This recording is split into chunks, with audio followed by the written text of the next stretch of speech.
Programang ito ay rated SPG. Striktong patnubay at gabay ng magulang ang kailangan. Maaaring may masiselang tema, lengguwahe, karahasan, sexual, horror o droga na hindi angkop sa mga bata.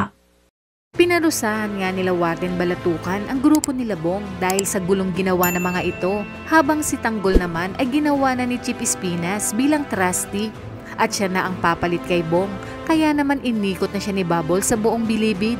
Samantala, masayang-masaya naman sina Ramon at Mokang sa kanilang honeymoon.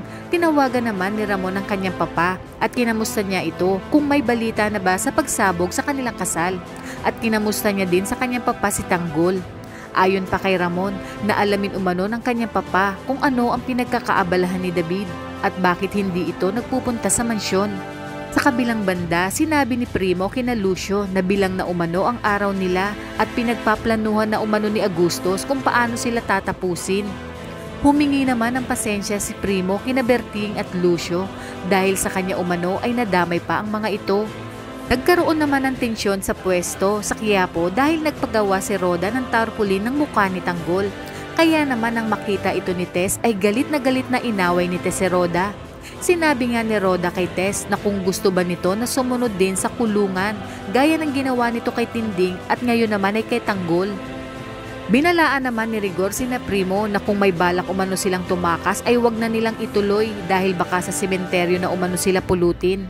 Iginiit naman ni Primo na kahit hindi daw sila tumakas ay siguradong papatayin din sila ni Primo. Sinabi nga ni Primo kay Rigor na may balak umano si Agustos na tapusin na sila. Ngunit hindi ito pinakinggan ni Rigor. Maya-maya pa ay isinakay na sa mobil ang grupo nila Primo. Wala nga silang kaalam-alam na nakaabang na ang mga tauhan ni Agustos sa kanilang daraanan upang dito isagawa ang plano ni Agustos na tapusin na sina Primo.